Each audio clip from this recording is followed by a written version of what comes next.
Hi there, class of 2024 parents and students. I thought I'd do a quick video to talk about the types of applications based on how the universities review them and when you hear your decision. I don't know another way of saying that, but let's start with the most obvious one first, and that will be rolling admission. Rolling admission is used by a lot of public universities in the West, a few private universities, but not as many as public. It's when you apply and then you send your transcripts and you get your admission decision in 2 to 4 weeks. It's called rolling admission. It goes on usually to a prescribed date. Typically, it's May or June. Some of them are like July, but they just start admitting students once they get all their information. It's great for learning early about schools. If you have a safety school in the West, you apply early, you learn early whether you're going. Now, some of our CSUs end up being rolling admission. The ones that are not impacted will do that at times, will admit you early. So some of the CSUs are that way too. So rolling admission, that's the first one. The second one is we should talk about is early action. Early action. Early action means you can apply by a certain date, usually a hard deadline, typically November 1st or November 15th, mostly November 1st.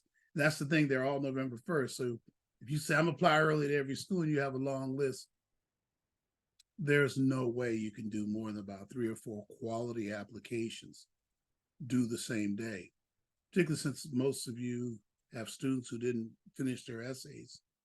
They're going to be doing them in October, right before they deliver, and it's just hard when the schools have supplemental essays too. It makes it very hard. But you can deliver 1 or 2 by November 1st. You might say, well, why do some schools, then they have a regular date typically later. When you apply early action, there are 3 possibilities. You get accepted, but you won't learn until January typically, sometimes December.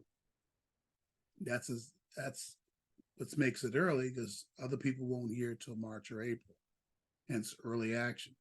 So you could be accepted, could be rejected totally, or you could be deferred to the regular period. So now your application becomes a normal application. You'll learn in March or April like everybody else. So that's early action. The decision for early action is not binding. You don't have to attend that university. Okay? And that leads us to 2 types of the next early decision. Probably, I don't think people should do early decision. But there's some early decision programs like Westbridge and I suppose Posse, where you have to go to the school that picks you. So that's what early decision is all about. It'll be an early deadline, just like early action. But if the school accepts you, your admission search is over. You must attend that school and for the money they're going to give you. I hope you understand that by early decision. That's why in all my years, I've only approved 1 student to do early decision. And that was a very unusual case. Parents had a lot of money saved up and it worked out. But then there's another type of early decision that's grown in popularity that a lot of the back east schools use, and that's restrictive early action. Well, restrictive early action becomes a lot like early decision, but in another way, it's not. It's kind of in between the 2. What it means is that you'll have some schools where if you get in, you cannot attend any other private school.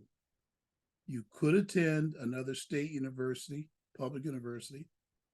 In some cases, once the financial aid comes out, you could attend a school that has better aid.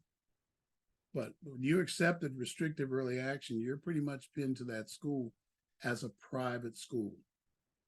You still could go to CSU or UC or any other public university.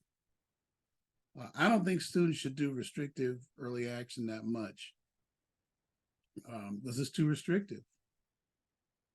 I mean, you want to compare the offers from various private schools. They're already expensive enough. and the schools work together, they'll know if you accepted somewhere else. So restrictive early action is the last type that I wanted to cover. All right, I hope that helps. I don't want to make this video too long. Remember to subscribe to this page. If you're getting great information, you should do that and stay in touch with us during this admission season.